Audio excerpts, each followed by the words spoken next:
కానీ మీరు స్వతహాగా భూస్వాములా? ఆయన 1930లోనే బటాయి అసెంబ్లీ అంటే ఆయన దగ్గర 3-4 వేల ఎకరాల భూములు ఉండేవి. మొట్టమొదటిసారి మీ పేరు దేశవ్యాప్తంగా చర్చనీయ సందర్భం ఏది? ఈ గెలిచిన తర్వాత వాళ్ళందరూ వచ్చారు మా ఊరికి. 2 లక్షల మెజార్టీ రావడానికి ఇది కూడా ఒక బలమైన కారణమైంది. జయపాల్ రెడ్డి పైన పోరాటం చేసిన కారణంగా రాష్ట్రపతిని రాకుండా చేసినట్టారు మీరు, అంతేనా? నాకేం వ్యక్తిగతంగా కాదు, ఆయనకు నేను నథింగ్. కానీ అంటే థ్రెడ్స్ వచ్చినాయి కదా, బెదిరింపులు పడింది. దానివల్ల నేను నా సొంత ఆస్తిని కోల్పోవాలి. ఎన్నాళ్ళ జాతర జరిగింది ప్రవాహం? అబ్దుల్ కలాం గారు కూడా దీన్ని స్పందించి లెటర్ రాసిండు ఒకసారి జయపాల్ రెడ్డి. మీరు మీ మీద మీరు ఒక అభిప్రాయాన్ని ఓటింగ్ రూపంలో వ్యక్తం చేస్తారు, తెలంగాణ తీసుకున్నారు. అప్పుడు ఏమొచ్చింది అభిప్రాయం పబ్లిక్లో? ఎక్కువ మంది అంటే 99% కావాలన్నారు. ఒక 14 మంది 15 మంది వద్దని చెప్పిండ్రు. కానీ 1-2 సార్లు మీకు అంటే మీరు సివిల్ లిబర్టీస్ వాళ్ళతో తిరగడం చేయడం వలన బెదిరింపులు వచ్చినాయి ఏమన్నా? అట్లా కలుపుకునే క్రమంలో వచ్చిన వాళ్ళల్లో నయ్యి మనుషులు ఉన్నారు. తెలియదు కదా మనకు.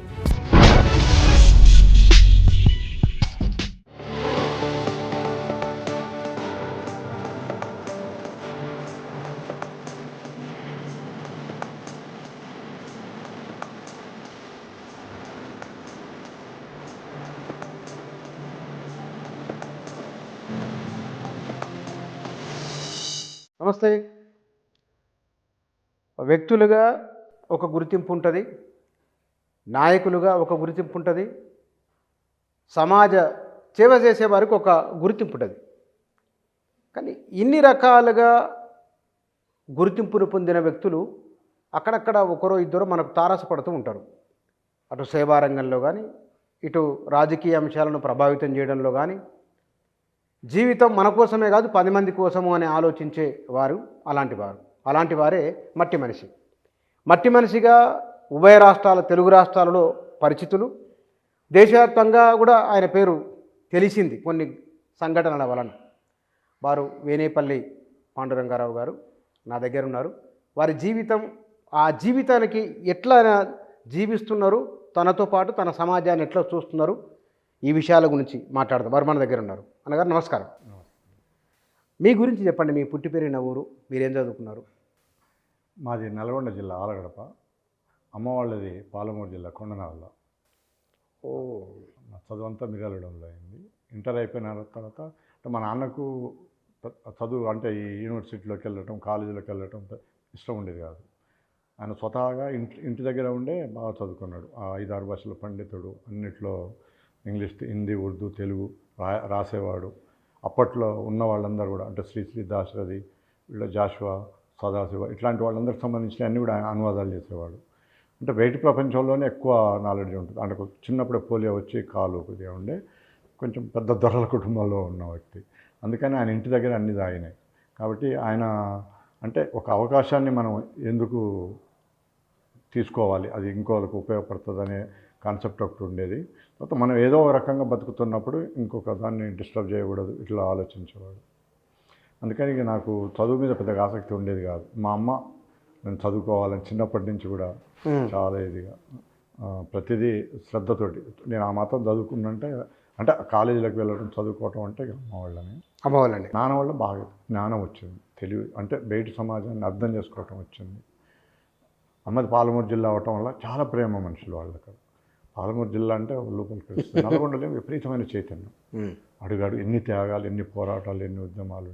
ఈ ప్రాంతం వాళ్ళు వెళ్ళి అక్కడ నల్లమల్లలో తెలంగాణ సాయుధ పోరాటంలో పనిచేసిన వాళ్ళు ఉండటం, అక్కడ ప్రేమలు, అభిమానాలు, చాలా నిజాయితీ, అవన్నీ కూడా అమ్మ చుట్టూ ఉండేది. ఆ వాతావరణంలో మనుషుల మధ్య అవన్నీ కూడా కొద్దిగా బాగా ప్రభావితం చేసినాయి మిమ్మల్ని.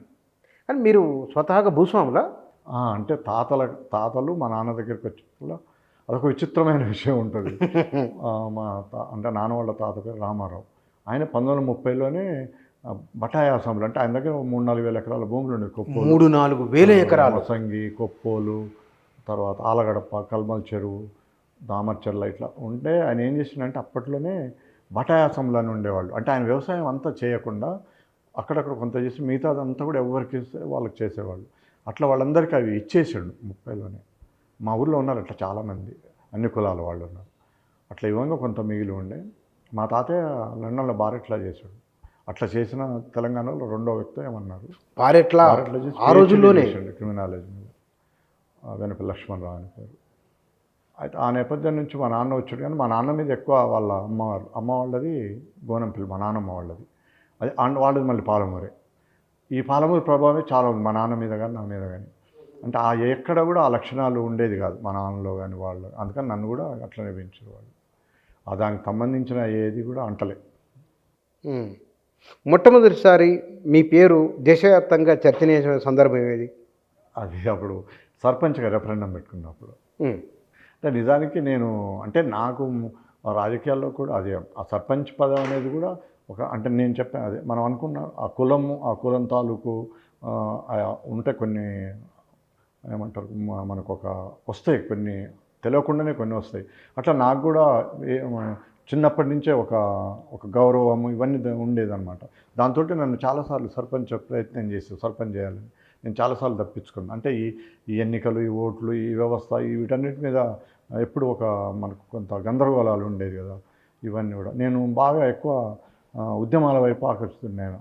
బాలగోపాల్ సార్ లాంటి వాళ్ళ ప్రభావం, మా దగ్గర పూలెంజయ్య లాంటి వాళ్ళు గొప్ప గొప్ప విప్లవకారులు, విప్లవవాదాలు, దళితవాదం 1991 నుంచి మొదలైన దళితవాదం, స్త్రీవాదం ఇవన్నీ కూడా బాగా ఆకలింపు చేసుకొని వాళ్ళతో కలిసి తిరగడం, వాళ్ళతో కలిసి పనిచేయడం. అంటే ఈ క్రమంలో నేను సర్పంచ్గా ఉండాలనే ఆలోచన ఎప్పుడు రాలేదు. నేను పనిచేస్తున్న ఉద్యమాల్లో అందరితోటి ఏ సంఘంలో కూడా సభ్యుడు కాకపోయినా కూడా వాళ్ళతో పాటు బాగా కలిసి పనిచేసే క్రమంలో ఆజమల్లి లాంటి వాళ్ళు నా స్నేహితులు. ఆజమల్లి నా పక్కన, అంటే ఆజమల్లి చనిపోయే క్షణం వరకు నేను తనతో ఉన్నాను. తను ఉద్యమం దాదాపు ఒక 10 ఏళ్ల స్నేహం. తను చనిపోయే క్షణం వరకు ఉన్నాను. అవన్నీ నా మీద చాలా ప్రభావితం చూపించాయి. ఆజమల్లి చనిపోవటం, నహీం ఇట్లాంటి ఈ హత్యల పరంపర మొదలవటంతో జిల్లాలో అన్ని రకాల ఉద్యమాలు కూడా స్తబ్దతకు గురైనవి, చాలా స్తబ్దతకు గురైనవి.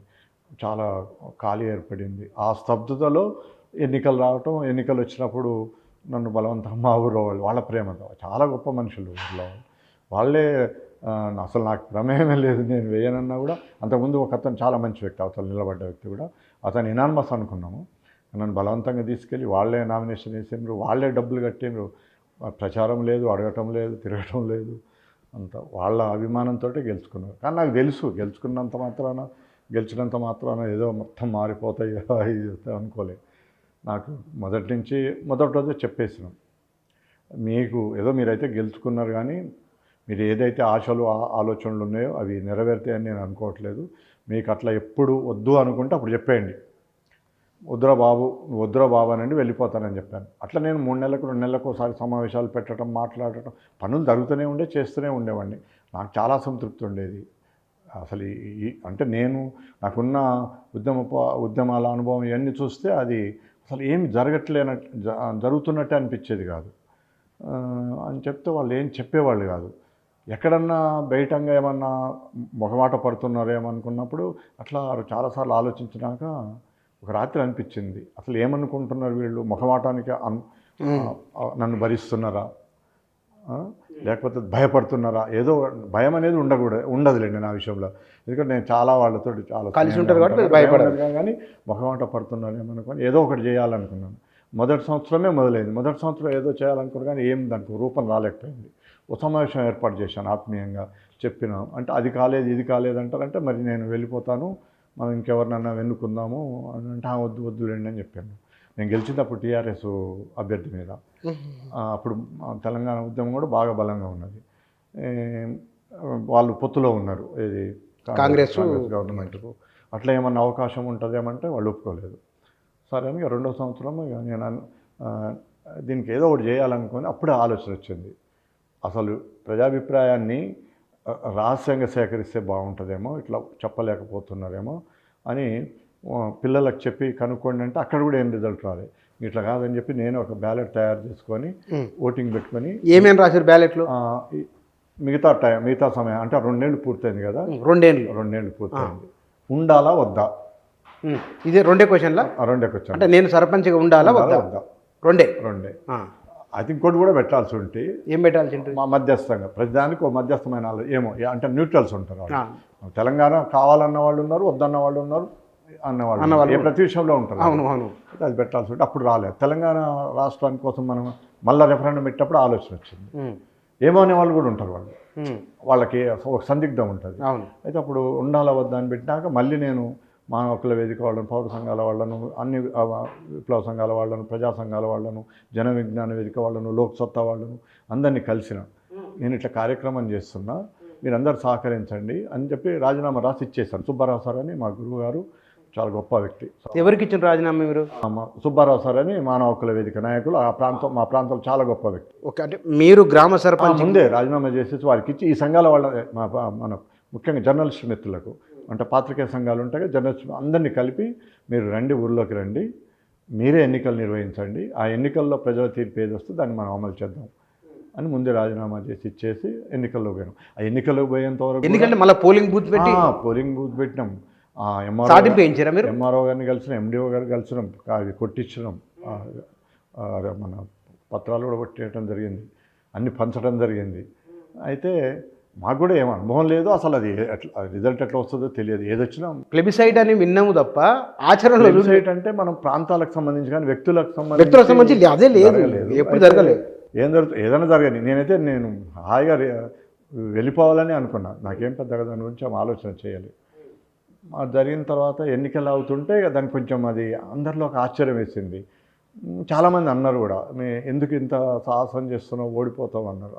ఓడిపోతాం మంచిదేలే, ఎందుకంటే మనం గొంతు మీద కూర్చున్నట్టు కూర్చోకూడదు, బలవంతంగా ఉండకూడదు. వాళ్ళు స్వచ్ఛందంగా చాలా ఆనందంగా నన్ను గెలిపించుకున్నారు. మరి ఆనందం వాళ్ళకి లేనప్పుడు మనం ఉండాల్సిన అవసరం ఏముంది, వాళ్ళ కోసమే మనం కదా, మనం అంత ఉండాల్సిన అవసరం అనిపించలేదు అన్నప్పుడు రిజల్ట్.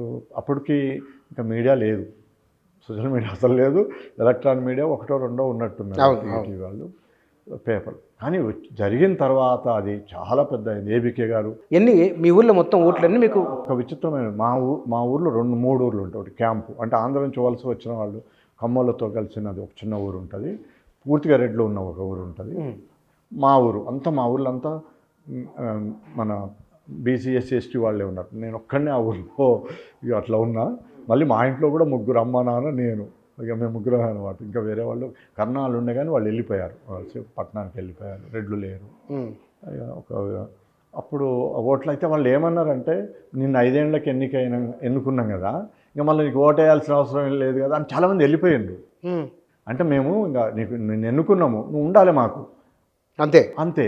అప్పుడు ప్రెస్ వాళ్ళు ఆలోచనలో పడ్డారు, అంటే ఉండాలని చెప్పి వెళ్ళిపోతున్నారు కానీ ఉండాల వద్దాలని ఎట్లా తెలవాలని చెప్పి, అప్పుడు అట్లా కాదురా నాయన, ఉన్నవాళ్ళన్నా మీరు వేయండి, ఓట్లు వేయండి అంటే, అప్పుడు మొత్తం 7,000 జనాభా ప్రకారం 7,000 ఓటర్లు, 4,000 చిల్లరేమంటారు, 2,000 మంది ఓటర్లు పాల్గొన్నారు. అలా 1,730 మంది ఉండాలి అన్నారు, ఒక 70 మంది వద్దన్నారు, కొన్ని మురిగిపోయినాయి.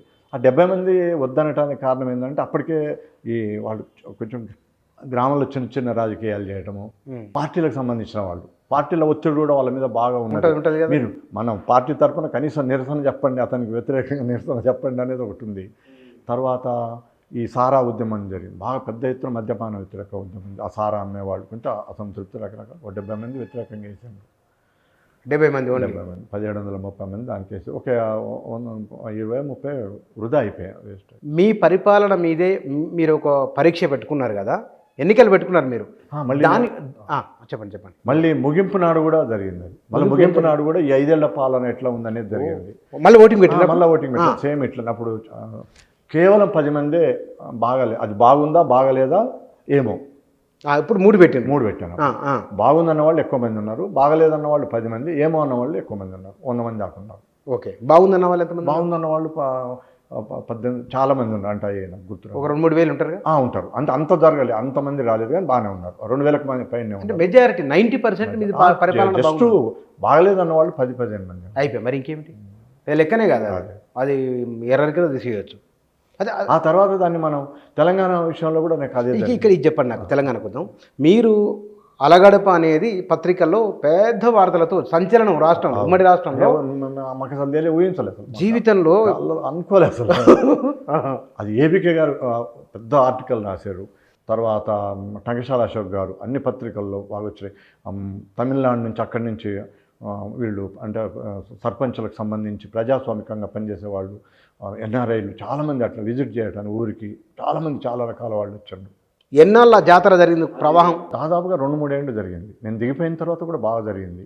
నా ఇంటర్వ్యూలు చేయడం, నన్ను తీసుకెళ్ళటం, మాట్లాడించటం అవన్నీ బాగా జరిగింది. అది చాలా ఆ స్ఫూర్తితోటి మా జిల్లాల గద్దపాటి దానయ్య అనే ఒక మిత్రుడు సర్పంచ్గాను, తర్వాత మన దుబ్బాక నరసింహారెడ్డి తను ఎంపీటీసీగా పెట్టుకున్నాం. ఏది ఇట్లా ఉండాలా ఉందని వాళ్ళు పొలిటికల్ కాబట్టి అక్కడ కొంచెం పొలిటికల్ అది జరిగింది. అంటే కొంచెం ప్రచారము మళ్ళీ అదంతా ఉన్నది, కానీ బాగానే జరిగింది అది. అయితే ఇది వాస్తవానికి ఇది మంచి పద్ధతి. నేను తర్వాత చాలా ఆశపడ్డా ఇది. ఇంకోటి అప్పుడు మన ఆయన రాష్ట్రపతి అబ్దుల్ కలాం గారు కూడా దీన్ని స్పందించి లెటర్ రాసిండు వస్తా అని. ఆ తర్వాత రాజకీయాలు జైపాల్ రెడ్డి కొన్ని జరిగాయిలేండి, దానివల్ల ఆగిపోయింది. అది ఇది ఒక పెద్ద చర్చ నడుచుంటే ఇప్పుడు ఎమ్మెల్యేలు మా 5 ఏళ్ళు ఎందుకు భరించాలి, వాళ్ళు వస్తారు ఏదో మాటలు చెప్తారు పోతారు, ఇవన్నీ కొంచెం ముందుకు పోతుంది అనుకున్నాం, కానీ ఆ తర్వాత కుదరలేదు. దీన్నే నేను ఒక ప్రయోగంగా తెలంగాణ విషయంలో చేసినాం. అసలు అందరూ ఏమంటున్నారంటే ఏదో కేసీఆర్కు రాజకీయ నిరుద్యోగము, లేదా ఎవరికో డబ్బులు కావాలి, లేదా ఎవరికో ఏదో కావాలి, ప్రజలు కోరుకోవట్లేరు, ప్రజల్లో లేదు, ఏదో ఉద్యమకారులు చేస్తున్న పని, మావోయిస్టులు చేస్తున్న పని, వీళ్ళు చేస్తున్న పని, వాళ్ళు చేస్తున్న పని, చాలా రకరకాల విమర్శలు వచ్చేది. మాది కమ్యూనిస్ట్ ఏరియా, చాలా కమ్యూనిస్ట్ ఏరియా. తర్వాత ఆంధ్ర ప్రాంతానికి సంబంధించిన మొత్తం తెలంగాణలో వలస దానికి సంబంధించిన బాధితులు ఉన్న ప్రాంతం, అంటే వలసకు సంబంధించిన వాళ్ళందరూ అక్కడే కృష్ణా జిల్లా వాళ్ళు ఎక్కువ మంది వ్యాపారస్తులుగా, రైతులుగా, అన్ని రకాలుగా ఎస్టాబ్లిష్ అయిన ఉన్నవాళ్ళు. అంటే నిజంగా ఎందుకు మనం వాళ్ళని కాదనుకున్నాం, ఎందుకు వద్దనుకున్నాం అంటే నిజానికి మనం వ్యతిరేకించే ఆంధ్ర ప్రజల్ని కాదు, ఆంధ్ర ప్రాంతాన్ని కూడా కాదు, 1-2 కులాలకు సంబంధించిన ఆధిపత్య ధోరణి, ఆధిపత్య నాయకత్వాన్ని, దాన్నే కదా మనం వ్యతిరేకించాలి. దాని ప్రభావం మా దగ్గర చాలా ఉన్నది. ఒక మంచి ఇల్లు చూసినా, మంచి పొలం చూసినా, మంచి వ్యాపారం చూసినా, మంచి లాభపడేది చూసినా, ఎక్కడ ఓ 10 మంది పేర్లు వేసినా కూడా వాళ్ళే ఉండేది. ఇవన్నీ ఉన్నాయి కదా. అందుకని ఇటు తెలంగాణ ఉద్యమం ఉన్నది. దీనికి వ్యతిరేకంగా, తెలంగాణ ఉద్యమానికి వ్యతిరేకంగా కాంగ్రెస్ పార్టీ అక్కడ చాలా బలంగా ఉన్నది. టీఆర్ఎస్ చాలా స్తబ్దతగా ఉన్నది. టీఆర్ఎస్ చాలా తక్కువ ఉన్నది మా ప్రాంతంలో. మరి ఇవన్నీ ఉన్నాయి కదా, ఒకసారి ఎట్లా ప్రయోగం చేసి చూద్దామంటే దీన్ని మన వాళ్ళు చాలామంది వ్యతిరేకించారు.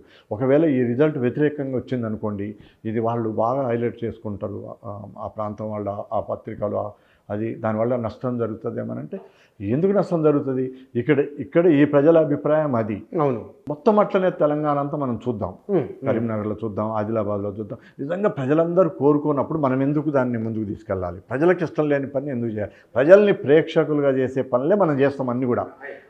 వాళ్ళ కళ్ళ ముందర పాము ఉంటుంది, పాము కొట్టాలనే ఆలోచన మనం వచ్చి కొట్టేదాకా వాళ్ళు ఎదురు చూసేటట్టు మనం కల్పిస్తున్నాం. ఎవరు అన్నలు రావాలి, ఎవరో నాయకులు రావాలి, ఎవరో రావాలి, ఆ సమస్యను పరిష్కారం చేయాలి. అట్లా ఎందుకు ఉండాలి వాళ్ళంతా?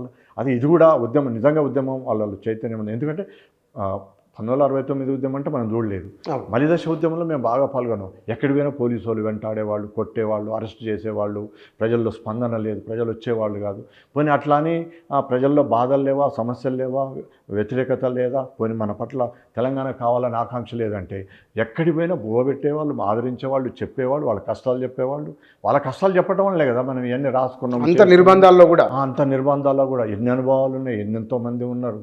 ఒక్కొక్క మనిషి నిజానికి ఇది ఎవరో చెప్పినట్టుగా మీరు ఒకళ్ళ ఆలోచన కాదు, ఒకళ్ళతోటి వచ్చింది కూడా కాదు.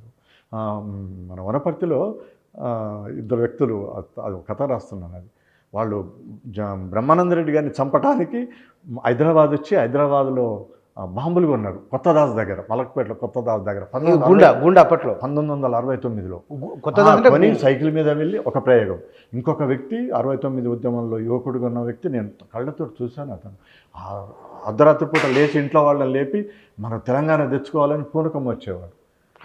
రమేష్ అని వనపర్తి, ఇదేమో వనపర్తి సంఘటన, ఇదేమో మా దగ్గర సంఘటన. అంటే అట్లాంటి వ్యక్తులు కాసు బ్రహ్మానంద తెలంగాణ వ్యతిరేక, వనపర్తి దగ్గరే వాళ్ళు ఇప్పుడు ఉన్నారు. బాంబులు తెచ్చి మన వాళ్ళు ఆయన వచ్చే క్రమంలో ఆ బాంబులు వేసి చంపాలనేది ఒక ఆలోచన.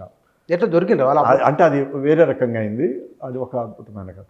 అయితే ఇప్పుడు ఒక వ్యక్తి తెలంగాణ కోసం 60 ఏళ్ళు 70 ఏళ్ల వయసులో రోజు కలలు కనేవాడు, పిల్లల్ని డిస్టర్బ్ చేసేవాడు, కుటుంబంలో డిస్టర్బ్ చేసేవాడు. మనందరికీ తెలిసిన ఒక మిత్రుడు ఎన్ఆర్ఐ అమెరికా నుండి వచ్చి ఇక్కడ స్థిరపడి ఇప్పుడు ఉన్నాడు. అతను మన ఉద్యమాల్లో బాగా పాల్గొన్నాడు. అతను ఇంట్లో చాలా డిస్టర్బ్ చేశాడు. ఎవరైనా పేరు చెప్పకూడదు, అతని అనుమతి లేకుండా చెప్పడం బాగుంది. ఆయన భార్య వచ్చేసి ఇట్లా చేస్తున్నాడు మీ మిత్రుడు, మీరంతా చెప్పండి అసలు ఏంటనంటే, నాకు తెలంగాణ ఇప్పుడు ఆమె చాలా గమ్మత్తుగా చెప్పింది. ఆ ఇంట్లో రోజు గోల, నాకు తెలంగాణ కావాలి, తెలంగాణ రావాలి, తెలంగాణ రావాలి, తెలంగాణ రావాలని కలవరిస్తుంటాడు. నిజంగా ఎంత కోపం వస్తుంది అంటే నాకు ఒక్కోసారి అది వచ్చేది కాదు, అయ్యేది కాదు, వస్తుందో రాదో తెలియదు, ఎట్లా వస్తుందో తెలియదు, ఎవరు తెస్తుందో తెలియదు, అవుతుందో కాదో లేదు. ఆమె వేరే రకంగా చెప్పింది. వేరే ఎవరినైనా అడిగారు అనుకోండి, దాని కాలో ఇలా పట్టుకొచ్చి తీసుకొచ్చి ఆమె కడపండ పెట్టేవాడిని. తెలంగాణ ఏమంటే అంత అసలు ఆమె చాలా ఎమోషనల్ అయింది. ఆమె మరి ఫ్రస్ట్రేషన్ ఆమె తట్టుకోలేకపోయినట్టు అట్లా ఉంది. అతను చూస్తే నిజంగా ఎంత మనం చూసినాం అప్పుడు. అసలు ఇప్పటికి అవి తలుచుకుంటే ఏడుపు వస్తుంది. ఒకళ్ళొకరు ఆస్తులు పోగొట్టుకున్నారు, ఎంత కుటుంబాలను పోగొట్టుకున్నారు, చెప్పులు లేకుండా నడిచిండ్రు, జుట్లు పెంచుకున్నారు, మా కుటుంబాలను వదిలేసారు. ఎన్ని త్యాగాలు, ఎంతమంది ఎంత అనామకంగా ఉండిపోయిండ్రు. అసలు ఈ మట్టి గొప్పతనం అని. ఈ మట్టికి ఆ నెత్తురు, వాళ్ళ చెమట, వాళ్ళ కన్నీళ్ళతోటే ఇది పునీతమే. నాకు నిజంగా ఒక జీవితంలో ఏదైనా గర్వం ఉంది అని అంటే అది మన తెలంగాణలో పుట్టడం అనేది అంత ఎమోషన్. ఎంతమందిని చూస్తున్నామండి, అది ఎంతమంది పోగొట్టుకున్నాం, ఎంత ఎమోషనల్గా ఉండేవాళ్ళు అంటే. కానీ దురదృష్టం ఏంటంటే ఇవన్నీ చేసింది ఒక సాధారణమైన జీవితాలు కోరుకున్న వాళ్ళు ఏం పెద్ద ఏం కోలుకోలేదు. వాళ్ళకి కావాల్సిన కనీస అవసరాలు, కనీస వసతులు, కానీ అవి కూడా దక్కకుండా మళ్ళీ పోరాటాలు. కానీ ఇక్కడ మీరు ఒక అభిప్రాయాన్ని ఓటింగ్ రూపంలో వ్యక్తం చేస్తారు, తెలంగాణ తీసుకుంటారు. అప్పుడు ఏమొచ్చింది అభిప్రాయం పబ్లిక్లో? అది కూడా అదే మన వాళ్ళు చాలామంది వ్యతిరేకించిండ్రు, భయపడ్డా. నాకైతే నమ్మకం ఉన్నది. ఎందుకంటే నేను ప్రతిరోజు ప్రతి క్షణం వాళ్ళతో మాట్లాడుతున్నా, ఎక్కడికి పోయినా మాట్లాడుతున్నా కాబట్టి వాళ్ళ అభిప్రాయాలు మనతో చాలా స్పష్టంగా చెప్పేవాళ్ళు. 100 మందితో మాట్లాడితే 100 మంది చెప్పేవాళ్ళు. మా దగ్గర సిపిఎం పార్టీ అప్పటికి బలమైన వ్యతిరేకత నిర్ణయం తీసుకున్నది. మా దగ్గర సిపిఎం ఎమ్మెల్యే ఉన్నారు రంగారెడ్డి గారు, మొత్తం జిల్లాలో ప్రభావం బాగా ఉన్నది. టీడీపీ ఉన్నది, ఆంధ్ర వాళ్ళు ఉన్నారు. ఈ ఎన్ని ప్రభావాలు ఉన్నాయి. ఎన్ని ప్రభావాల మధ్యన పూర్తి వ్యతిరేక వాతావరణంలో వస్తుందా రాదంటే నాకు వాళ్ళ మీద ఉన్న నమ్మకమే. వాళ్ళు ఖచ్చితంగా ఇంత పెద్ద ఉద్యమం జరుగుతున్నది, దీన్ని ఖచ్చితంగా కాపాడుకుంటారు, గెలిపించుకుంటారు అన్న నమ్మకంతో 2006లో నవంబర్ 1వ తారీఖు నాడు తెలంగాణ రాష్ట్రం కావాలా వద్దా ఏమో 3 పెట్టాం. కావాలని ఎక్కువ మంది, అంటే 99% కావాలన్నారు. ఒక 14 మంది 15 మంది వద్దని చెప్పిండ్రు.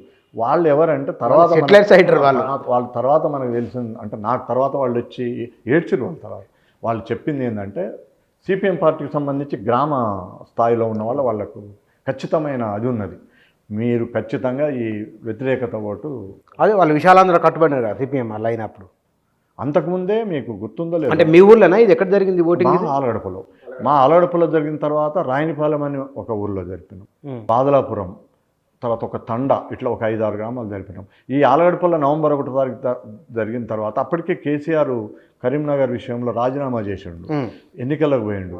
అయితే అప్పుడు ఈ గెలుపును అక్కడ అందరూ బాగా ప్రచారం చేసిండ్రు. ఒక కమ్యూనిస్టు ప్రాంతంలో నల్గొండ జిల్లాలో ఆంధ్ర వలసవాళ్ళు, అది కూడా సిపిఎం ఉన్న ఏరియాలో ప్రజలందరూ కావాలన్నప్పుడు అది కేసీఆర్ అక్కడ ప్రచారం, విద్యాసాగర్ రావు గారు వీళ్ళంతా, జయశంకర్ గారు వీళ్ళంతా ప్రచారం చేయడం కాకుండా ఈ గెలిచిన తర్వాత వాళ్ళందరూ వచ్చారు మా ఊరికి. కేసీఆర్ కూడా వచ్చిందా? కేసీఆర్ కూడా ఏమన్నాడు? వచ్చి అది తను ఎప్పుడు చెప్పేట అది ఉంటాయి కదా, అదే ఫస్ట్ తెలంగాణ రాగానే ఆలగడపను అది చేస్తాను. ఏమన్నారా కొంచెం చెప్పండి. అదే తెలంగాణకు మీరంతా స్ఫూర్తినిచ్చారు, ఇది చాలా నాకు 2 లక్షల మెజార్టీ రావడానికి ఇది కూడా ఒక బలమైన కారణమైంది. మనం ఇట్లనే కొట్లాడదాం, చేద్దాం, రేపు తెలంగాణ వస్తుంది, వచ్చిన తర్వాత మన ఊరును అభివృద్ధి చేసుకుందాం, మన మీ ఊరిలో మొదటిగా అన్ని ఏర్పాటు అవుతాయి. కానీ ఇక్కడ మీడియాలో మట్టి మనిషి ఏదైనా పని చేసింటే ఒక సంచలనమే. అది మీ మీద మీరు ఓటింగ్ పెట్టుకున్నది మొదలుకొని, తెలంగాణ మీద ఓటింగ్ మొదలుకొని రాష్ట్రపతి వరకు పోయింది మీ పేరు అని అంటే, మరి రాష్ట్రపతి ఎందుకు రాలేదు అప్పుడు? అంటే అక్కడ అదే చెప్తున్నాను కదా, జైపాల్ రెడ్డి గారు నాకు ఎంపీగా వచ్చిండు. ఆయన మీద నేను చాలా పోరాడినాం, ఆయన మా జిల్లా నుంచి పంపేయడానికి. మనకు అంటే ఎట్లా ఉంటుందంటే ఒక మనిషి ఒక అందము అంటే రకరకాల మన మీద ప్రభావితం చేపిస్తుంటాయి. అక్కడ పని వేరు ఉంటుంది. మీకు ఇప్పుడు నేను ఓపెన్ యూనివర్సిటీ డిగ్రీ చేశాను, రామరెడ్డి గారు ఓపెన్ యూనివర్సిటీ, చాలా గొప్ప వ్యక్తి, చాలా బాగా ముందు నిజానికి ఆ ఆలోచన, ఓపెన్ యూనివర్సిటీ అనేది వాళ్ళ చాలామందికి చదువునిచ్చింది. దానికి ఆయన తర్వాత సి నారాయణ రెడ్డి గారిని పెట్టిండ్రు. నారాయణ రెడ్డి గొప్ప కవి, ఎలాంటి సందేహమే లేదు, చాలా అందగాడు, అది వేరే విషయం. కానీ అక్కడ కావాల్సింది ఏంది, పాలకుడు కావాలి. అంటే ఆ వ్యవస్థను నడిపేయటానికి కావాల్సిన సమర్థత సమర్థమైన వ్యక్తి కావాలి. అది కాదు ఆయన. అంటే మనం అక్కడ చూసింది ఏంది, వాళ్ళు నారాయణ రెడ్డిలో ఉన్న మిగతా సామర్థ్యాలను చూసిండ్రు. అట్లా మనం చాలాసార్లు రాజకీయాల్లో కానీ చాలా విషయాలలో ఒక దర్శకుడు, మీరున్నారు విలేకరి, మీకు కావాల్సిన సామర్థ్యం ఏంటిది, విషయాన్ని లాగటం, విషయాన్ని మళ్ళీ దాన్ని అందియటం, ఇట్లాంటి లక్షణాలు ఉండాలి. మీ అందము, మీ గుణము, మీ కులము, మీ మిగతా అంశాలు కాదు కదా. ఆ రాజకీయ నాయకుడు పార్లమెంటుకు వెళ్ళవలసిన వ్యక్తి ఎవరు, ఈ ప్రజలకు సంబంధించి చట్టాలు చేసే వ్యక్తి. కానీ ఇవాళ ఏం జరుగుతుంది, ఫార్మసిస్ట్ వెళ్తాడు, సినిమా యాక్టర్ వెళ్తాడు, భూస్వామి వెళ్తాడు, డబ్బులున్న వాళ్ళు వెళ్తారు, రౌడీలు వెళ్తారు. వీళ్ళకి కనీస అవగాహన లేదు. మొత్తం భారతదేశ చరిత్రలో ఇప్పటి వరకు పార్లమెంట్లో కానీ అసెంబ్లీలో కానీ జరిగిన బిల్లులు, ప్రవేశపెట్టిన బిల్లులు, ప్రజలకు సంబంధించిన సమాచార హక్కు చట్టం కావచ్చు, పనికి ఆహార పథకం కావచ్చు, నిర్వాసితుల భూమి చట్టం కావచ్చు, ఏ చట్టాన్నైనా తీసుకోండి, ఆ చట్టం వెనక ఉద్యమకారులు ఉన్నారు, పాత్రికేయులు ఉన్నారు, మేధావులు ఉన్నారు. కానీ ఒక్క శాసనసభ్యుడు లేడు, ఒక్క పార్లమెంటు సభ్యుడు లేడు. ఎందుకంటారు? కారణం ఏమిటో? ప్రజలకు అక్కడికి వెళ్ళవలసిన వాడు ఎలాంటి వ్యక్తి, అతను ఎలా ఉంటాడు, అసలు ప్రజలకు సంబంధం ఉండకూడదు అతనితోటి. కావాల్సింది ఏంటంటే అతను బుర్ర ఉపయోగించాలి. శాసనసభకు వెళ్ళి తన తెలివితేటలతోటి ఈ ప్రజలకు ఏం కావాలో చేయాలి. కానీ ఇప్పుడు ఏం జరుగుతున్నది అంటే, మనం ఇక్కడ ప్రజలకు నాయకత్వం వహించేవాడు వాడు అసలు ఏం సంబంధం అండి శాసనసభ్యుడికి ప్రజలతోటి? ఒక గ్రామ సర్పంచ్ ఉంటాడు, సర్పంచ్ ఆ ఊరికి సంబంధించి, మనకు ప్రజల సమస్యలన్నీ దేనికి ముడిపడి ఉన్నాయి చెప్పండి? నీళ్లు కావాలి, సర్పంచ్. మున్సిపాలిటీ అయితే చైర్మన్. వ్యవసాయానికి నీళ్లు కావాలి, పంచాయతీరాజ్ వ్యవస్థ, జడ్పీటీసీ, ఎంపీపీ, వీళ్ళు కదా స్థానిక సంస్థలే. మీరు రోడ్లు వేసిర్రు అనుకోండి, రోడ్లు ఎవరికి ఎందుకు వేస్తాడు? శాసనసభ్యుడు డైరెక్ట్గా వేయడు, నీళ్లు డైరెక్ట్గా ఇవ్వడు, ఏది కూడా ఆయన నేరుగా చేసే పని ఏది ఉండదు. అన్నీ ఈ స్థానిక సంస్థలు చేయాలి. ఆయన ఏమైనా కూడా ఈ పనులు ఎట్లా అమలు చేయటానికి మాత్రమే. ఇవాళ దుకాణం ప్రారంభోత్సవం అంటే ఆయనే రావాలి. మంచినీళ్ళకి సమస్య వస్తే రైతులు ఆయన దగ్గరికే వెళ్ళాలి, ప్రజలు ఆయన దగ్గరికే వెళ్ళాలి. మార్కెట్లు అన్నీ, అంటే ఈ స్థానిక సంస్థలకు సంబంధించిన అన్ని వ్యవస్థలు కొలాబ్ చేసి పడేశారు. రైతులకు గిట్టుబాటు ధర కావాలంటే ఎమ్మెల్యే కాడికి పోవాలి, రైతులు హాస్పిటల్ పోవాలంటే శాసనసభ్యుడి కాడికి పోవాలి, రైతులు అదే మనకు ఇంట్లో వీధి దీపాలు రావాలంటే శాసనసభ్యుడి కాడికి పోవాలి. ఆయన చేయాల్సిన పని ఏంటంటే శాసనాలు చేయాలి. ఆయన చేయాల్సిన శాసనాలు మాత్రం చేయట్లేడు, మిగతా అన్ని పనులు, అందరు చేయాల్సిన పనులు ఆయన చేస్తున్నాడు. చేయాల్సింది ఆయన శాసనాలే, ఆయన శాసనాలు ఆయన చేయట్లేదు. అంటే ఇక్కడ ఏమిటి, జైపాల్ రెడ్డి పైన పోరాటం చేసిన కారణంగా రాష్ట్రపతిని రాకుండా చేసినట్టారు మీరు, అంతేనా? అక్కడ పెద్ద ఉద్యమం జరిగిందండి. పూరా పథకం అని ఒకటి అమలు చేసిండు ఆయన. ఆయన ఏమంటాడు అనంటే, ఇప్పుడు పట్టణం ఉందండి, మనం ఈ పట్టణంలో ఇంత అభివృద్ధిని మన కళ్ళతోటి చూస్తున్నాం, దాని పక్కన ఊర్లో కనీస సౌకర్యాలు ఉండకుండా చూస్తాం. మన హైదరాబాద్ పరిసరాల్లోనే ఇక్కడ పెద్ద పెద్ద రోడ్లు ఉంటాయి, కరెంట్ ఉంటుంది, టెలిఫోన్లు ఉంటాయి, అక్కడ ఉంటాయి. ఊర్లో పోతే కరెంట్ ఉండదు, మంచినీళ్ళు ఉండవు, మౌలికమైన సదుపాయాలు పట్టణాల పక్కన లేకపోతే వాళ్ళు ఏం చేస్తారు, ఊర్లు ఖాళీ చేసి పట్టణానికి వస్తారు. ఇది సరైనది కాదు. ఆ గ్రామంలో కనీస అవసరాలు మనం తీరిస్తే ఆ ప్రజలు పట్టణాలకు వలస రారు, వాళ్ళ స్థితిమంతమైన జీవితం ఉంటుంది అన్నాడు.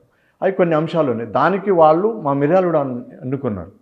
మిర్యాలగూడని ఎన్నుకోవడానికి అప్పటికే మా రెఫరెండం జరగటం, ఇదంతా చర్చకు రావడంతో మిర్యాలగూడని ఎన్నుకున్నారు. అది దాన్ని ఏం చేశారు, ఆయన రాకుండా చేశాడు.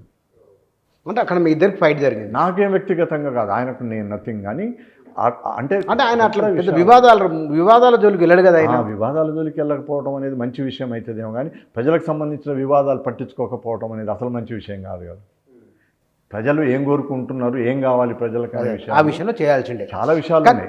మీరు వ్యక్తులుగా అనటం కాదు, అదిలే వ్యక్తులుగా కాదు. మీరు ఓటింగ్ పెట్టుకున్న తర్వాత ఎమ్మెల్యేల మీద ఆ ప్రభావం పడ్డదా?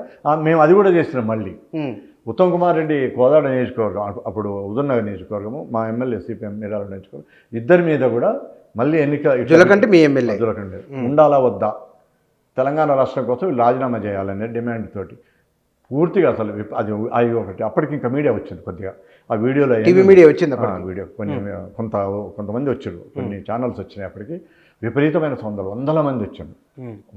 మా ఆలగడపలో పెట్టిన అట్లా ఊర్లలో పెడితే చాలా స్పందన వచ్చింది. ఇక్కడ అమ్మల ఆలగడప ఇది కూడా అది ఏంటంటే రెండు, మా ఆలగడపకు మా ఊరు మిర్యాలగూడ నియోజకవర్గం చివర, హుజూర్ నగర్కు మా ఊరికి మధ్యలో మూసీ నది ఉంటుంది. ఆ మూసీ నది మీద పెట్టినాం. అటు హుజూర్ నగర్ వాళ్ళు పాల్గొన్నారు, ఇటు మిర్యాలగూడ వాళ్ళు పాల్గొన్నారు. విపరీతంగా నిర్దాక్షిణ్యంగా అభిప్రాయాలు చెప్పేశారు. మైకులో మాట్లాడిర్రు, పేపర్లో అది రాసి ఇచ్చిండ్రు, చెప్పిండ్రు, ఓటేసిండ్రు. వద్దు సిపిఎం ఏరియాలో కూడా రాజీనామా చేయాలన్నా. సిపిఎం శాసనసభ్యుడు రాజీనామా చేయాలి, అప్పుడు కాంగ్రెస్ ఉత్తమ్ కుమార్ రెడ్డి ఆయన రాజీనామా చేయాలి, ఎంపీ సుఖేందర్ రెడ్డి రాజీనామా చేయాలి. ఎన్ని ఓట్లు వచ్చినాయి వాళ్ళు రాజీనామా చేయాలని? 13,000 14,000 పోలే అయిన చోట 13,000లో 10-15 కూడా రాలేదు. ఉండాలి 99.9% అవన్నీ ఉన్నాయి తెలంగాణకు అనుకూలం. అన్ని పారదర్శకంగానే, మనమేం వ్యక్తిగతంగా సంఘాల వాళ్ళు, పాత్రికేయులు అందరూ ఉన్నారు, అన్ని వీడియోలు అవన్నీ. కానీ మీ మీద రాజకీయ పార్టీల నుంచి మీ మీద ఒత్తిడి రాలే? సంచలనాలు చేస్తున్నాం, మమ్మల్ని ఇబ్బంది పెడుతున్నాడు ఎవరు అన్నారా? అంటే వచ్చేవి, కానీ అవి పెద్ద అంటే మనం అంటే అట్లా పెద్ద ఇబ్బంది ఏం కాలేదు.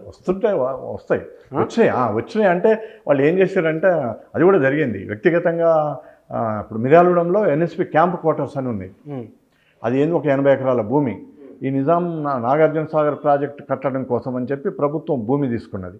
అట్లా మిర్యాలగూడెంకి సంబంధించి ఒక పేద ముస్లింల దగ్గర, మిగతా వాళ్ళ దగ్గర తీసుకొని 4 వైపులా రోడ్లు వేసేసి క్యాంప్ వాళ్ళకు కావాల్సిన ఇళ్ళు కట్టించి ఆఫీసులు ఏర్పాటు చేశారు.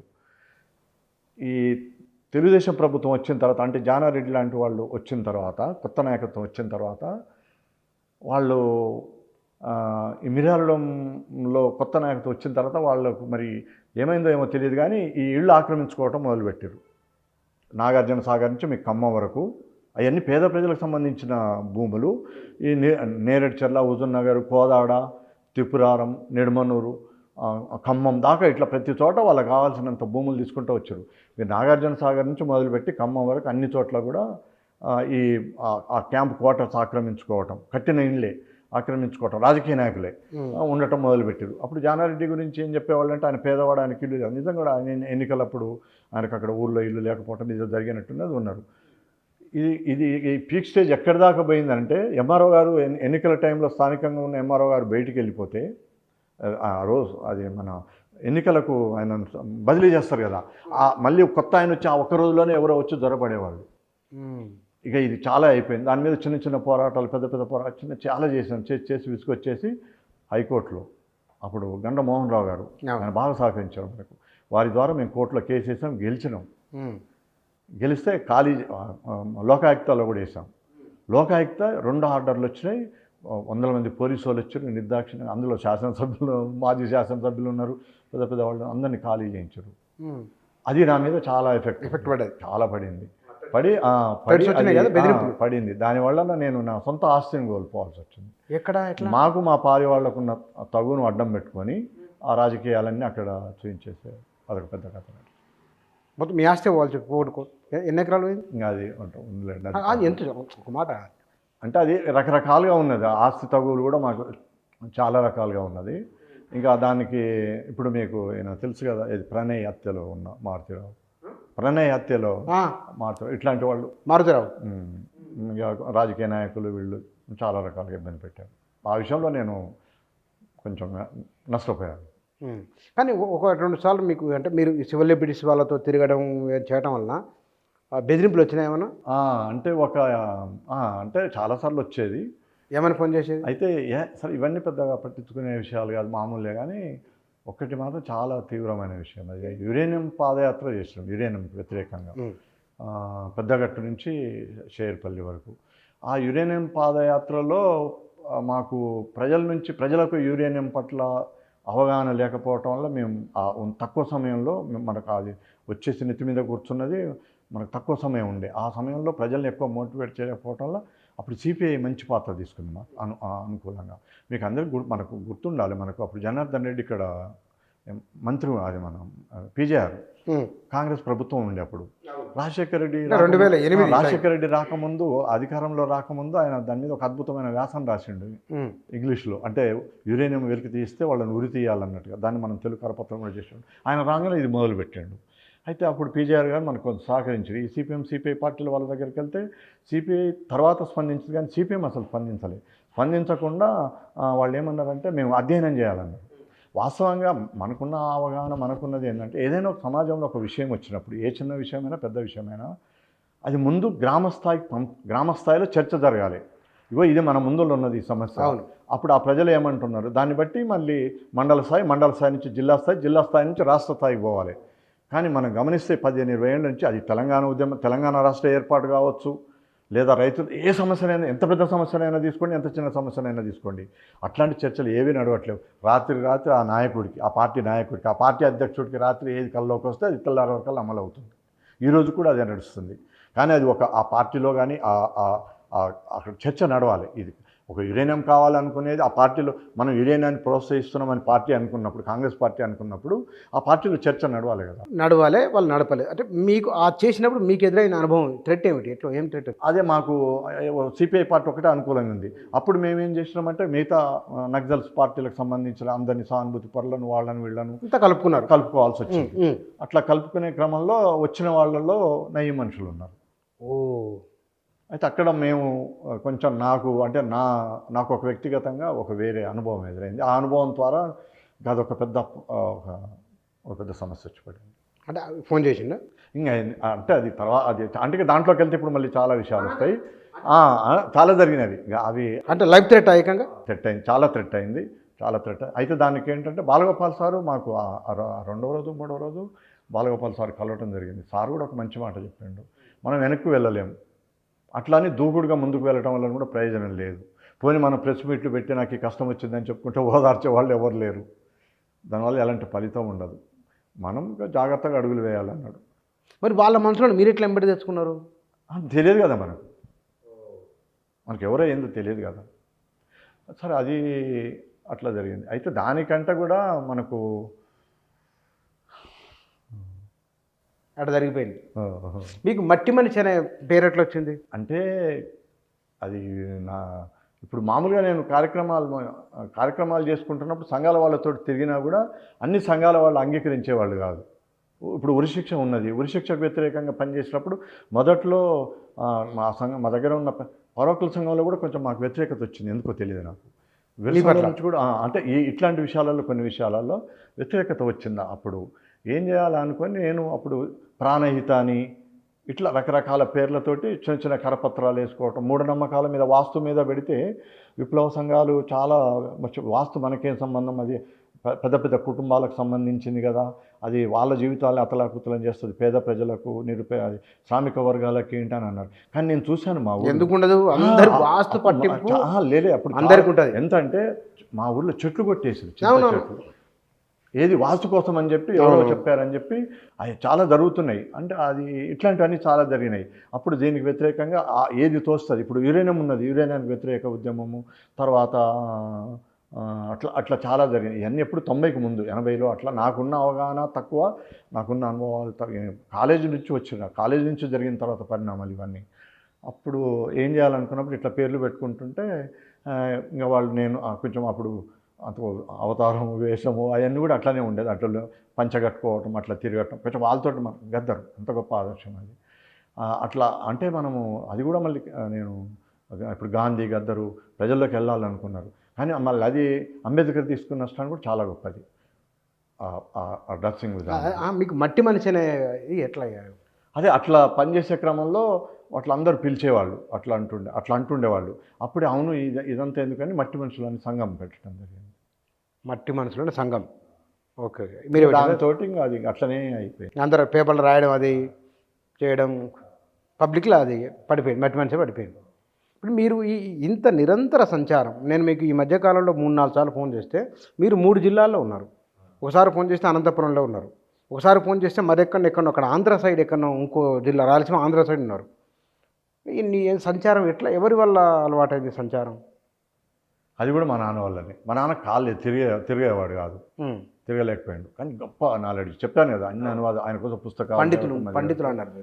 మా పక్క ఊళ్ళో ఒక మాదిగ, పెద్ద మాదిగ అంటారు వాళ్ళు, గుడ్లోలు వాళ్ళ ఇంటి పేరు. వాళ్ళ భూమి ఒక పటేలు కాజేసాడు, కొట్లాడిండు ఆయన, కాలేదు. మా నాన్న వల్ల కూడా కాలేదు, అంటే ఫిజికల్గా మా పంచాయతీ చేయటం కాలేదు, ఎవరి వల్ల కూడా కాలేదు. అప్పుడు మా నాన్న కోర్టుకు పంపిండు. మీకు గుర్తుండాలి, మన సుబ్బరామిరెడ్డి అని అప్పుడు ఒక పెద్ద కుంభకోణం జరిగింది. ఇది సాగర్ ఎడమ కాలువలో సిమెంట్ కుంభకోణం, పెద్ద సంచలనం. ఆయన మహమూద్ అలీ ఆ అడ్వకేట్ పేరు. అంటే ఇది ఈ తర్వాత జరిగింది అనుకోండి. మా నాన్న చిన్నప్పుడు ఆయన దగ్గరికి పంపిండు, ఆ రైతునిచ్చి నన్ను పంపించాడు. 4వ తరగతి 5వ తరగతి నేను ఒక చిన్న ఉత్తరం రాసి ఒకటే మాట చెప్పిండు, అడుక్కుంటా పోరా అన్నాడు. అంటే మా ఇంట్లో నుంచి బయటికి వెళ్ళి రోడ్డు ఎక్కి నేను అడగాలి, మిర్యాలగూడెం వెళ్ళటానికి ఏదండి బస్సు ఎక్కాలి. బస్సు ఎక్కిన తర్వాత నల్గొండ బస్సు ఎక్కడ ఉంటుంది, ఎట్లా వెళ్ళాలి అని అక్కడ అడగాలి. అక్కడ అడిగిన తర్వాత మహమూద్ అలీ గారి ఇల్లు ఎక్కడన్నా అడగాలి, అక్కడికి వెళ్ళాలి. అట్లా ఆ ప్రయాణం ఇక్కడ దాకా వచ్చింది. అట్లా చాలా ఆయన గెలిచిండు, అడ్వకేట్ పట్టుకున్నారా? ఆయన గెలిపించుండు, మహమూద్ అలీ గారు గెలిపించుండు ఆ రైతుని. అది గొప్ప విజయం అనమాట. అది దాంతో అప్పుడు అసలు ఆ వేషం అది ఏది కూడా నాకు అప్పుడు తెలియదు. తర్వాత పెద్దగా అయినాక అన్నీ అర్థమైనాయి. ఆ గెలుపు చాలా అది బాగా స్ఫూర్తినిచ్చింది ఆ ప్రాంతంలో. అట్లా ఆ ప్రయాణం అట్లా మొదలై ఏది ప్రజా సంఘాలకు కూడా అంతే, విప్లవ సంఘాలకు కూడా నన్ను అనుమానించేవాళ్ళు. ఎక్కడికి వెళ్ళినా కూడా మొదట్లో విరసన సభకి వెళ్ళిన పౌర హక్కుల సంఘాలు ఎక్కడికి వెళ్ళినా అనుమానించేవాళ్ళు. ఎందుకు అనుమానం? నేను వచ్చిన నేపథ్యం అట్లాంటిది కదా, వీడు ఇట్లాంటి సంఘాలకు రావడం. అంటే సాధారణ నాతో పాటు చదువుకున్న స్నేహితులు నా మీద వీళ్ళందరికీ అది ఫిర్యాదులు చేసేవాళ్ళు. ఒకసారి అట్లనే విరసన సభలో నందిని సీతారెడ్డి గారికి వీళ్ళందరూ ఫిర్యాదు చేశారు. మంజీ రచయితల సంఘంలో మా మిర్యాలగూడెం ప్రాంతం నుంచి వచ్చిండండి వీడు, అంటే ఇతను ఈ మన సంఘాలకు సంబంధించిన వ్యక్తి కాదు, పోలీస్ ఇన్ఫార్మర్ కావచ్చు, ఇంకోటి కావచ్చు అని. అంటే అట్లా చాలా తపన ఉండేది. ఒకసారి వరవరరావు గారు బయటకు వచ్చిన తర్వాత లోహనది ఆవిష్కరణ అయింది. అక్కడ వాళ్ళ ఏమైంది? లోహనది వసీరాది. నేను అప్పుడు ఇంటర్వ్యూ అయిపోయింది. వాళ్ళు అక్కడ కూర్చుంటే గబగబేలో నోట్బుక్ తీసుకొని కూర్చుంటారు. వాళ్ళు ఏం మాట్లాడుకుంటారు, నాకు కావాల్సిన జ్ఞానం ఏదైనా అందుతుందేమోనని వాళ్ళంతా అనుమానంగా చూసిండ్రు. వీడేంది ఇట్లా వచ్చేదో రాసుకుంటుండని చెప్పి. అట్లాంటి అనుభవాలు చాలా ఎదురైనాయి. సంఘాలకు పోవటం నేనే వెళ్ళేవాడిని. అప్పటికి కారం చెడు సంఘటన జరిగినప్పుడు అట్లా అంటే మీరు సంఘంలో సభ్యులు కాదు, ఈ రోజు కూడా ఏ సంఘంలో సభ్యుడిగా. ఎందుకంటే అట్లా పోతే అనుమానం వస్తుంది. వాళ్ళ సంఘ సభ్యుడు అయితేనేమో తెలిసిన పరిచయం అనుకుంటారు. అంటే వెతుక్కుంటూ పోవటం అట్లా మా నాన్న నాకు ఆ వెతుకులాట కల్పించాడు. కానీ దీంట్లో మీరు భూస్వామి కుటుంబం, వెలమ కుటుంబం ఇది ఒకటే మీ ఊళ్ళో? మీ ఊరు మొత్తంలో సాధారణంగా ఏ మాట కామాట మనం ఉన్నది కుల వ్యవస్థలో ఉన్నాం కాబట్టి దొర అని అంటారు కదా, దొర అని అంటారు. మీరు ఆ కింది ఇళ్ళకి వెళ్ళి అంతగానో ఊరు తిరుగుతుంటే కొన్ని అనుభవాలు ఎదురు కావాలి కదా మీకు. ఇవాళ కాదు, సమాజం 40 ఏళ్ళ కింద. లేదు, మాకు మా నాన్నకు నాకు లేదు అది.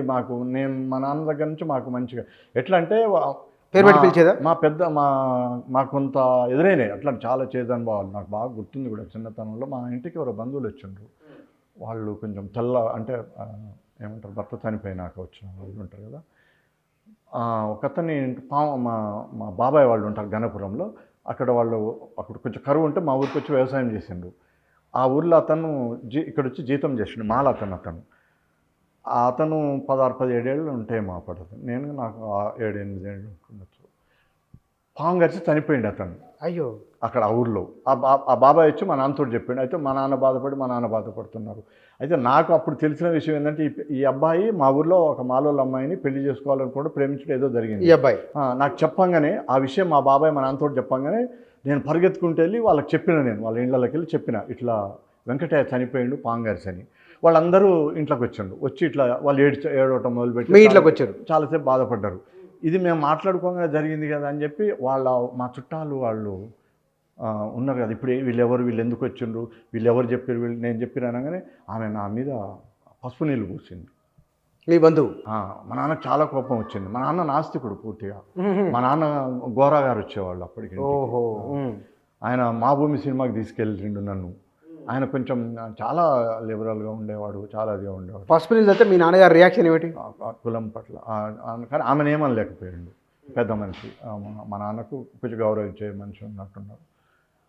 ఇంకా అదొకటే తప్ప పెద్దగా ఏం లేదు. మిగతా అన్నీ ఇప్పుడు మా నాన్న బాగా ఊర్లో అయితే మొదటి నుంచి అవన్నీ. ఇంకొక విషయం ఏంటంటే నిజం చెప్పాలంటే కూడా, అంటే కేసీఆర్ వచ్చేంత వరకు కూడా మా ప్రాంతంలో లేరు ఎవరు.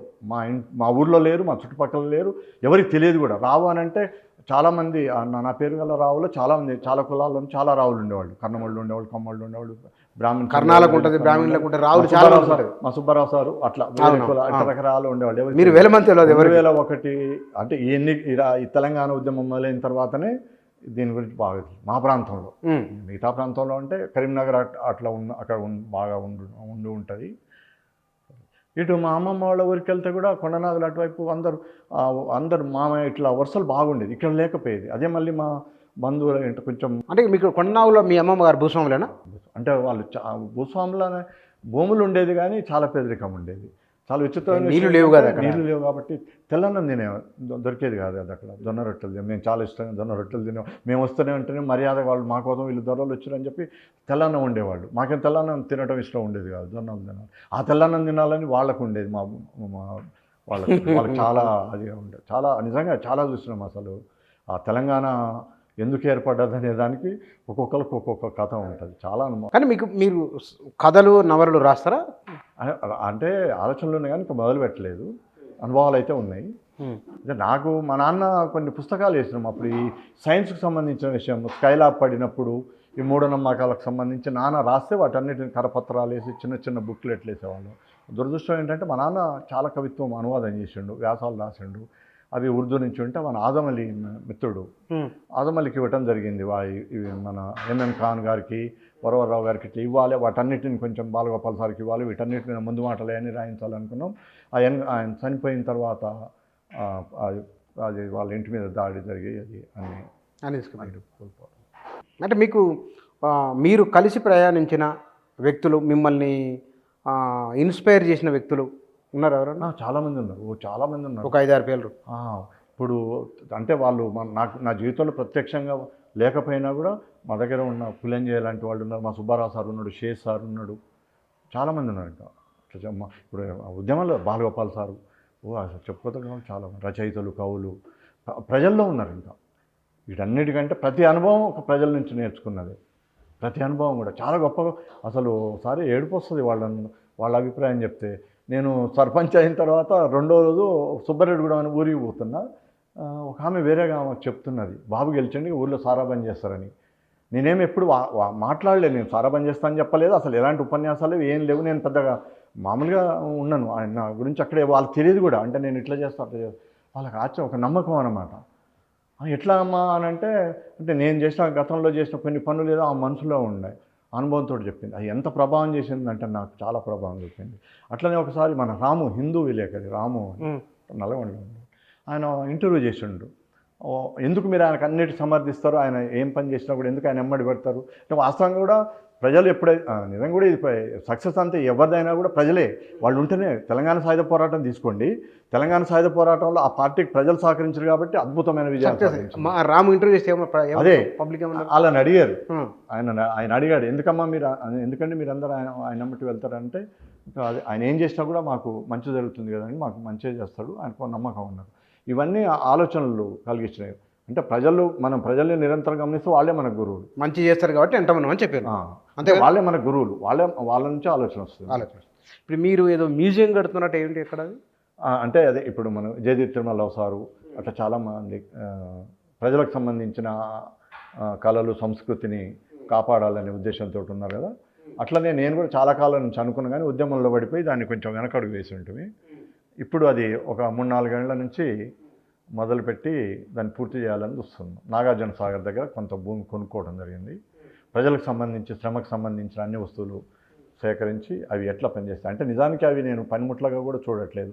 అంటే గొడ్డలు అనేది లేకుంటే ఆ ప్రజలకు మనం ఏమి పని చేసేవాళ్ళం. కొడవలి లేకపోయినా, గొడ్డలి లేకపోయినా, రంపం లేకపోయినా, ఆఖరికి దబ్బడం, బస్తాలు కుట్టే దబ్బడం లేకపోయినా, సూది లేకపోయినా, తినే పళ్ళెం లేకపోయినా, అంటే ఇవన్నీ కూడా మన చేతులు ఎట్లా పనిచేసినా అవి కూడా ఒక శరీర అవయవాల్లాగానే ఉన్నాయి.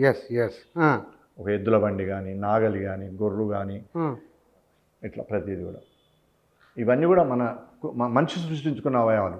ఈ శరీరం మనకు ప్రకృతి ఇచ్చింది, ప్రకృతి వనరులను ఇచ్చింది. ఇప్పుడు చెట్టు మీద కాయ ఉంటుంది, తెంపాలి, దానికి మనం చిన్న కమ్మ కత్తి కట్టుకుంటాము. కళ్ళు, అద్భుతమైన కళ్ళు, దానికి గీయడానికి ఒక వస్తువులు మొత్తాన్ని ఒక దగ్గర పెడుతున్నారా? నీళ్ళు తాగడానికి కుండ. సేకరణ ఎంతవరకు వచ్చింది అంటే నేను చాలా ఆలస్యంగా మొదలుపెట్టిన. అప్పుడు అంటే ఇంతకుముందు 10-15 ఏళ్ళకి అందరికి చెప్పడం జరిగింది కానీ ఎవరి దగ్గర కూడా వస్తువులు తీసుకురాలి. వాళ్ళు పాడేయటం, ఖరాబ్ అవ్వటం, చెదలు పట్టడం, ఇల్లు కూలిపోవటం, ఇల్లు ఖాళీ చేయటం, అట్లా రకరకాలుగా అన్ని వస్తువులు కోల్పోయాను. చాలా ఇప్పటికైనా 150 దొరికినాయి. పర్వాలేదు అంటే అంత కాదు కానీ. ఇప్పుడు ఏటా ఇంత భూమి అమ్ముకుంటే ఆస్తి మీకు ఇల్లు ఉందా? కొత్తదా? ఇల్లు ఉన్నది. మీరు కట్టుకున్నదా పూర్వీకులదేనా? అంటే పాత ఇల్లు కూడా పోయింది. ఊళ్ళో నాన్న కట్టుకున్న ఇల్లు ఉండేది. నాన్నకు ఒక ఇల్లు వారసత్వంగా వస్తే అది కూలగొట్టి బడి కట్టిర్రు. బడి కట్టిన తర్వాత ఆయన ఒక ఇల్లు కట్టుకున్నాడు. ఆ ఇంట్లో కూడా మా పాలివాళ్ళ పంచాయతీ అయి ఉండే అదొక విషయం. ఆ ఇల్లు పడవబడింది. అది ఊరి కోసం ఏదైనా చేయాలని ఉంచిన అట్లా. ఇంకా ఇల్లు ఒకటి ఉంది ఇప్పుడు. ఇల్లు ఉన్నది. వ్యవసాయ భూమి కొద్దిగా ఉంది. ఓ 3-4 ఎకరాలు ఉన్నది. మీరు బతుకుదెరువు కోసం ఉంచుకున్నారు అంతే. మీతో అమ్మినరా? నేను కూడా బాగానే అమ్మాను. మీరు ఎంత అమ్మింటారు? అంటే ఇక తిరగడానికి ఖర్చులకు కావాలన్నప్పుడు నాకు పెద్ద ఖర్చు తిరగటము, కొంచెం ఉద్యమాలలో పనిచేయడం, ఏదైనా చిన్న చిన్న అవసరాలకు వాళ్ళు ఉంటుంది. పుస్తకాలు ఇట్లా ఉంది అంతే. మీరు అంటే ఒక 30 సంవత్సరాలుగా సీరియస్గా మీరు సమాజంలో వివిధ అంశాల పట్ల తిరుగుతున్నారు. తెలంగాణ ఉద్యమంలో ఉన్నారు, రకరకాల ఉద్యమాలలో ప్రత్యక్షంగా పరోక్షంగా ఉన్నారు. గడిచిన 10-11 ఏళ్లలో తెలంగాణలో వచ్చిన మార్పు ఏమిటి? సామాజికంగా, రాజకీయంగా, ఆర్థికంగా, ప్రజల ఆలోచనలో వచ్చిన మార్పు ఏమిటి మన తెలంగాణ వరకు? అదే ఇప్పుడు అంటే ఒకటి చైతన్యం ఉన్నది, కానీ ఆ చైతన్యము ఇదివరకట్లాగా అయితే అది దగ్గర కావట్లేదు. తర్వాత ప్రపంచంలో ఉన్న అన్ని పరిణామాల ప్రభావం మన మీద పడుతున్నది. తెలంగాణ రాకముందు జరిగిన పరువు హత్యల కంటే తెలంగాణ వచ్చింది జరిగిన పరువు హత్యలు ఎక్కువ. తిరోగమనం, చాలా తిరోగమనం కదా. అట్లాగే వ్యక్తిగత అంటే న్యాయవాదుల మీద హత్య జరిగింది చూడండి.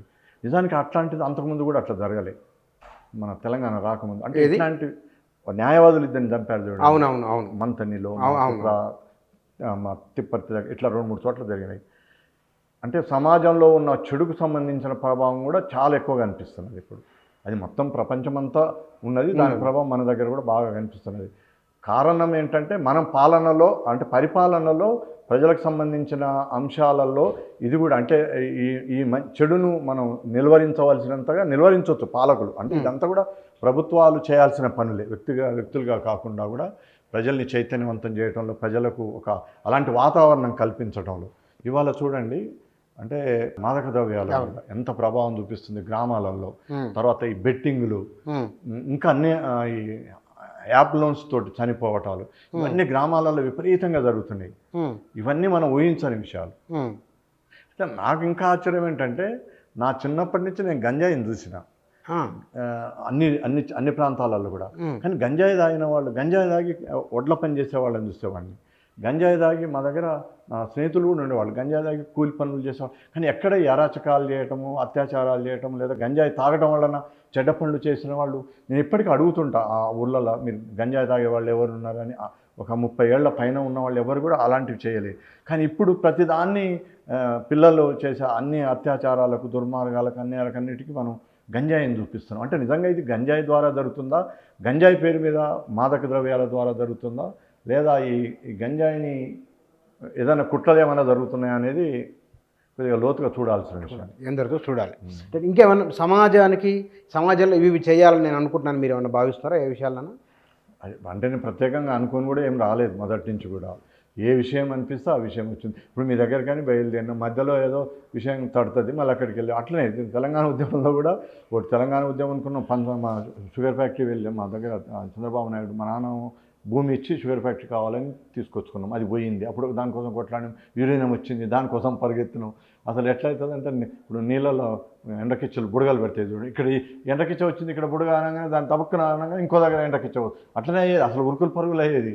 అటు నల్లమల, ఇటు మొన్న చూడండి, అటు మనము దామగుండం పోయి అట్లా అంత కనీసం అక్కడ మనం ఏం చేయకముందు ఇక్కడ ఇతనాలు అన్నారు.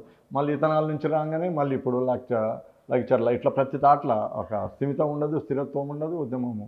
అందుకని ఉద్యమాలు కూడా ఎక్కువ బలహీనపడటానికి కారణం కూడా అది. ఉద్యమాల్లో పనిచేసే వాళ్ళ సంఖ్య తగ్గిపోతుంది. ఉద్యమాలు చేయాల్సిన అవసరాలు బాగా పెరిగిపోతుంది. Thank you.